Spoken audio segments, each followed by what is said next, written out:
All right, so tonight we're going to be tying the Ultra Shrimp by Bob Popovic, a fun and creative saltwater shrimp pattern, or scrimp as we like to call here on Long Island, and it involves either epoxy or UV resin. I've been tying this fly for years. I enjoy it. I first learned about it in Pop Flies. If you haven't checked out this book, you definitely should. Pop Flies by Bob Popovic, a great book, as well as Fly Designs, his most recent book as well. But he actually goes in detail on how to tie this fly, and I first learned it quite a long time ago when I got this book. So this is what we're going to be tying tonight. We've been tying them in different colors live tonight here on Twitch. So if you haven't checked out our step-by-steps that we do every Wednesday night, see we have some pink versions, some olive versions as well, some tan ones. So we're going to be tying a tan one tonight, a mix of Sili Legs, Krystal Flash, Supreme Hair, UV resin, some old monofilament leader material we're going to be using for the eyes, do a little recycling, and some saddle hackle. So let's get into the materials and we'll start tying the Popovic Ultra Shrimp. So we have our Mustad C70 SD Big Game hook in size 1. We've got some fine monofilament thread in our right bobbin tonight. We've got some Loco Legs or Sili Legs in tan. This necessarily wasn't always part of the Ultra Shrimp in the version in Popovic's book, but it's something you can add and something I enjoy tying them with. We've got what's left of some root beer Krystal Flash here. I've got some kind of cream tannish colored fine saddle hackle, either flat wane or kind of like a dry fly saddle hackle, because I don't want the hackle to be too large. And I've got some tan Supreme Hair here. Again, you can use, I have some leftover pieces from when I was tying surf candies. That's probably what I'll use. I've got some old monofilament. You should really use 30, 40, maybe 50 pound. I think this is around 30 pound. I'm just using what I have on hand because I couldn't find any other old mono. But I like to use some old leader material instead of throwing it out. And then I'll be using the Solarez medium resin tonight. You can use the thick. I'm sure you could even use the thin, but I would use the thick or the medium resin when tying these flies. You're also going to need a lighter to burn your monofilament to get the shrimp eyes. Okay, so we're going to get started by getting one of the hooks in the vise here. Again, size 1. Popovic recommends tying these in either size 2 through size 1 odd. I'm sure you can make them larger or smaller if you'd like, whatever your personal preference. We're tying these for striped bass, but they'll certainly work for other species, sea trout, weak fish, maybe even snook or small tarpon or things like that, or any other species that feed on shrimp in either creeks, estuaries, the bay, freshwater. So we're going to take some Supreme Hair here, and I don't want it to be too long, but this essentially isn't going to be trimmed that much. It's going to be lightly trimmed, but we want this, the way we're going to tie it in here is we're actually going to have this material kind of facing downwards. So I'm actually going to cut this section. I don't want it to be too long. I'm just going to have it stick off maybe about 1.5 inches, 2 inches behind the hook point, or maybe behind the bend of the hook.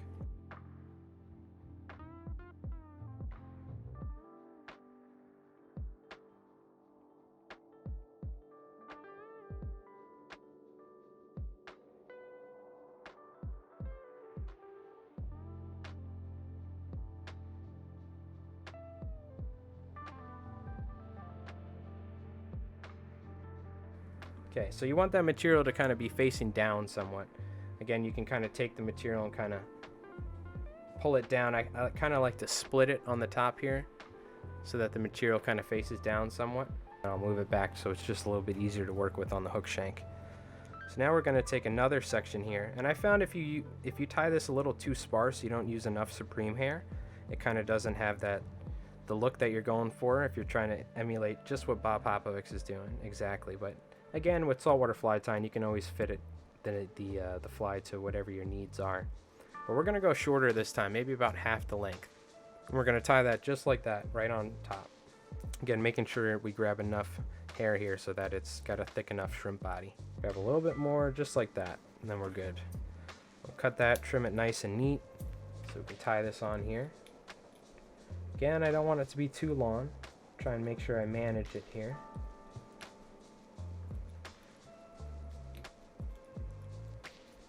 There you go, just like that. Okay, now for the fun part. Now we get to burn things.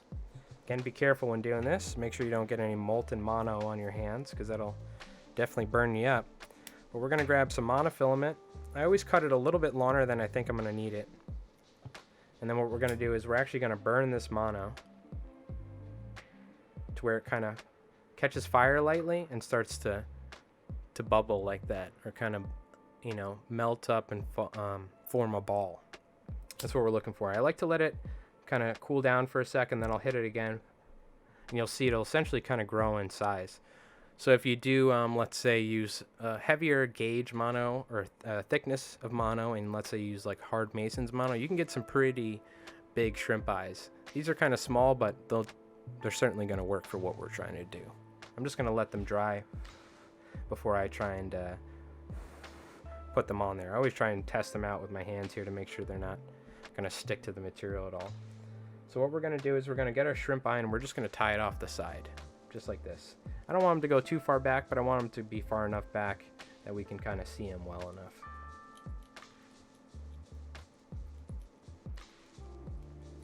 And I just like to always kind of take it and just kind of pull it outwards a little, because naturally from wrapping it, it kind of wants it to be very tight to the body. But you want to make sure you see those shrimp eyes. Don't have them sticking out too far, but you kind of want them being visible from underneath, when the fish looks at it. So we'll go ahead and make another eye here, and then we'll be ready to tie our Sili Legs and Flash on there.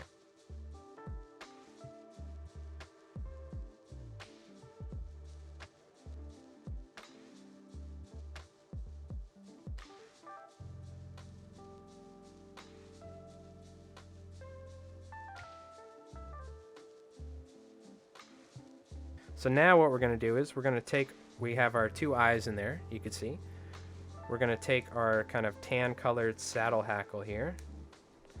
And what I'm going to do is we're going to tie the saddle hackle in from the tip here. And then we're going to palmer it. Now we're going to leave this off to the side, but palmering essentially is when we wrap it. We're not going to get to that yet. First, we want to take some Krystal Flash. I'm going to take probably about, really just one piece is all you need because it's pretty long. I'm just going to take it and fold it once.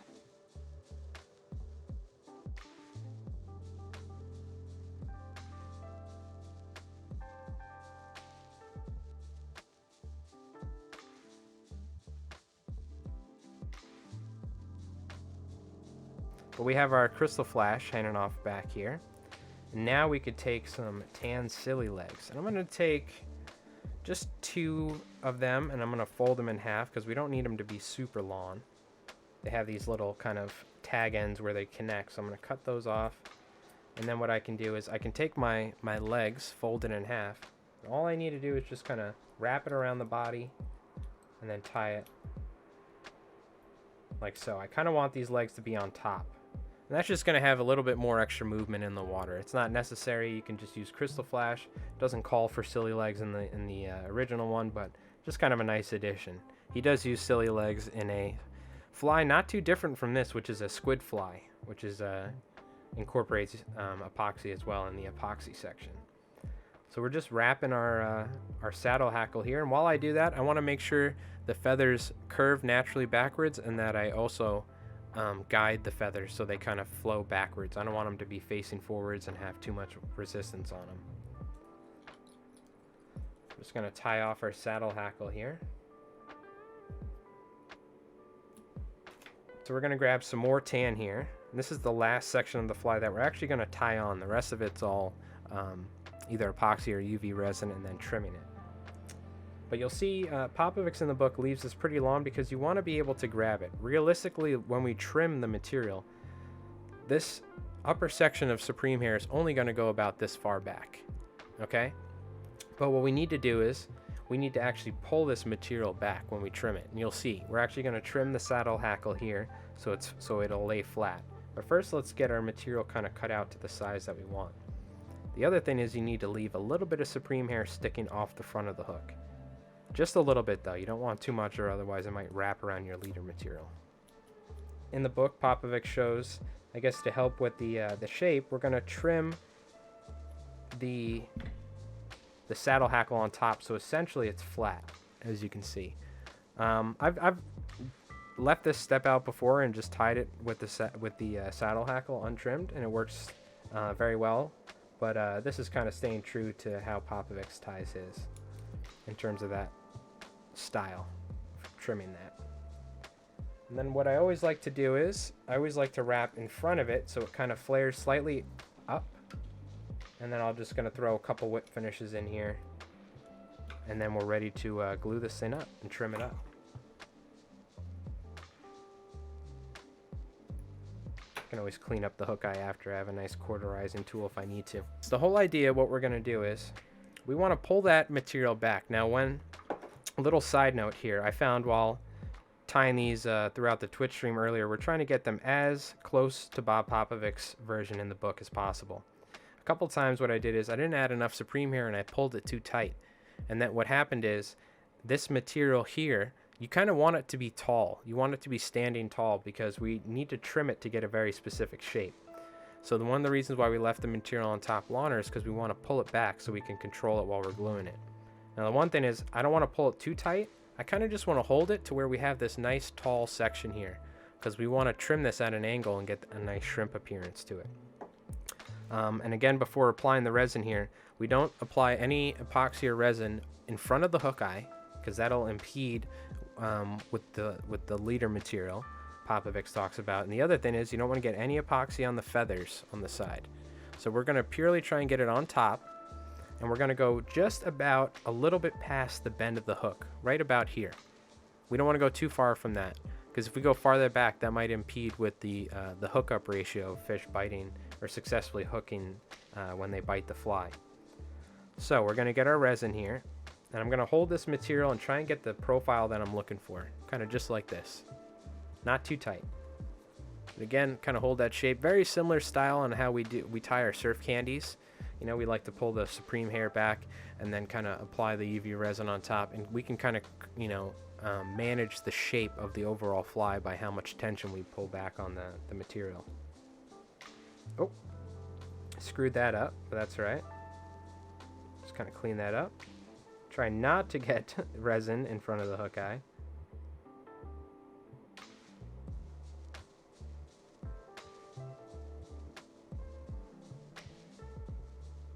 We're going to spread our resin back. Again, not going too far back past the bend of the hook, just slightly on top.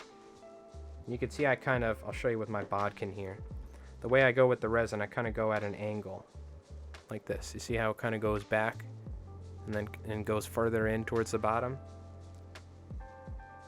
But again, don't go too far back past the bend of the hook with that resin because that will affect the hookup ratio Popovic talks about. So.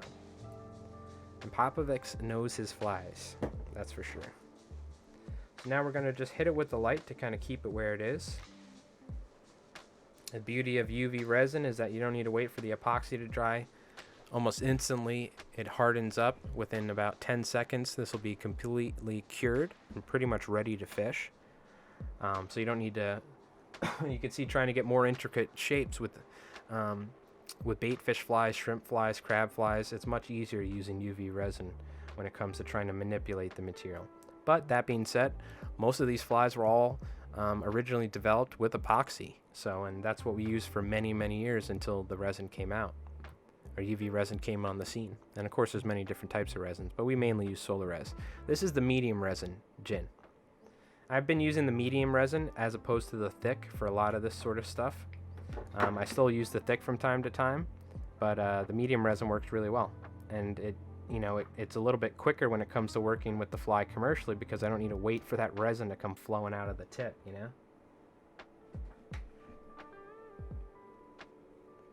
Okay, so now what I like to do before we apply our last coat of resin to really give it that nice translucent grass shrimp body, I'm going to trim the material here. And again, I'll show you the style in which Popovic trims it. Now, the one thing I want to do is I want to grab our Sili Legs and our Krystal Flash and pull them out of the way. We don't want to cut these off accidentally while we're trimming the rest of this body.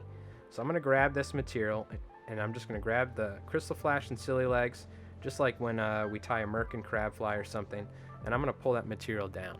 So now I have access to trimming the body without cutting the legs off. What I like to do is, essentially what we're going to do is just go from an angle. Let me see if I can show you this a little better. We're going to go from an angle inwards like this. And we're going to create a nice kind of V cut right here.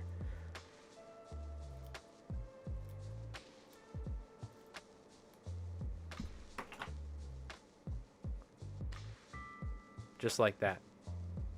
That's essentially how Popovic trims it. So you get that nice kind of classic shrimp shape. Now we have a little bit of trimming left to do on this bottom section here, which I'll do after we glue the rest of the fly, but I like to trim that before we apply the rest of the resin. Now we kind of have this classic kind of shrimp shape, and it's looking much more like the actual ultra shrimp that Popovic dyes. Getting that shape is very kind of, that's like what gives this fly the classic look as opposed to other shrimp flies, is having this material come up and then kind of come in at this cut, you know, this shape, this V shape at the end. And again, you can see our resin goes slightly behind the bend of the hook, but not too far back, right? And it does kind of go back towards the belly as we go down, you know, it kind of comes upwards like this, the resin. So I'm going to apply one more coat here. I'm going to apply a decent amount, not too much. You don't want it to be, you know, too heavy, weigh like a rock or something. But this is going to give us that, if you ever looked at a shrimp, they're very translucent, these grass shrimp that we have here in the Northeast for striped bass. And I'm sure many other shrimp out in the saltwater. They're very rarely like a solid pink color or something. That's generally a cooked shrimp, right? A lot of times they're like a brown or tannish, translucent color, maybe olive, maybe a light pink, maybe more just clear overall with less color. But the ones that we see a lot are kind of this tannish color up here in the Northeast. But they're very translucent. And this UV resin or the epoxy kind of gives you that clear, translucent look that we love in surf candies, and as well as things like shrimp flies. We're just going to spread this resin around to where it kind of goes. And another note is, you know, where we tied our last section of Supreme here, the last section of the fly that we tied, you can have a gap in between because of it's laying on that saddle hackle. Hopefully you don't have a gap because the way that you pulled the material while gluing it, but make sure you fill any gap there with the resin so that it's nice and durable and it's not going to crack or break after a certain amount of fish. Because that's pretty important. If you have any gaps in the material, a lot of times it may be less durable and may break on you or things like that. So just kind of hit that with the light, and we only have a little bit more trimming to go, and then we're ready to fish this thing. Now the fact that it's the middle of January, we probably won't be fishing it for a little while, but it's getting me excited for some springtime shrimp flies. So one little thing is I just want to trim this shorter. I don't want this to be too long. There's no really need for it to be too long. It'll actually impede with the leader material. It may foul, things like that. So I cut it pretty short to where it's not really going to mess with the leader. It doesn't have enough room for the leader to get wrapped up on it. And the last thing is I like to take, kind of in traditional surf candy style with Supreme hair, I like to kind of just take my scissors and I trim outwards from the back. And all I'm trying to do is just kind of taper it. So it's, instead of just kind of ending in this kind of blocky shape, it's more of like a natural, what you would find in nature, like a tapered, you know, shrimp shape instead of this artificial look. All right, and just like that, there's our ultra shrimp fly. So a good way of testing a shrimp fly, you know, a lot of times when you're fishing these, the fish really aren't going to be looking at this from the side. The best way to really judge a shrimp fly is either from the belly, which I'll switch it around so you can see better, or from the top. Because when we're fishing these flies, to answer you, Nafru, we dead drift our shrimp flies for the most part. You can strip flies. If you do strip a shrimp fly, it needs to be very slow with twitches. I'm sure you can catch them if you strip it fast, but shrimp don't naturally swim very fast unless they're being chased, and even then, for the most part, probably the most productive way I've found of fishing shrimp flies is either with a floating line or an intermediate line, a lawn leader, and then what I like to do is in like the outflows of creeks or in back bays where shrimp would be swept out, generally at night or in the day too, you'll hear striped bass popping on shrimp in the surface. And what we do is we cast out almost perfectly straight out, or maybe a little bit up current, or maybe a little down, it all depends. But essentially what I do is I just keep mending my line. So having a floating line is really great for something like this, a lawn leader floating line. I have a Ken Abrams 10.5 foot, the Salmo saxatilis, so it's a really good rod for mending and things like that. It's specifically made for like swinging flies for striped bass and dead drifting flies, grease line fishing. But we cast straight out essentially, and then we start mending upstream or up current from where we're fishing in saltwater. And you don't want any drag on your fly line, because if you have drag on your fly line, what'll happen is it'll grab the fly line and it'll cause the fly to move quicker than the current. And shrimp kind of just just kind of move at this natural pace as they get sucked out with the current. And that's why you'll hear these bass coming up almost like trout, sipping them off the surface. So dead drifting generally seems to be the most effective way. Ken Abrams has some really good info on stuff like that in his book Striper Moon. And he ties them a little bit more traditional shrimp flies like what you would expect for salmon or something without epoxy. But this is the Popovic's way, and it's a great fly that we love. Let's get a look from the bottom here. If I can just slip this in my Regal vise. So that's a look at the bottom of the shrimp fly. And you can look up some photos of grass shrimp. I'm not going to use any just in case. I don't want to get copyrighted. But essentially from top or bottom, that's when you're really going to get your best reference for whether your shrimp fly kind of has that scrimp feel to it. But I hope everyone enjoyed this video. If you guys enjoyed this tying tutorial, make sure to subscribe to the channel, leave a comment, let me know if you guys fish grass shrimp flies, for what species and how you like doing it. And if you ever want to check out some fly tying live on Twitch, we do it every Monday, Wednesday, and Friday at twitch.tv/LIFliesMike. So don't feel afraid to stop by and say hello, just like using YouTube. Anyways, appreciate it. Thanks for tuning in, and we'll see you on the next one. Tight lines.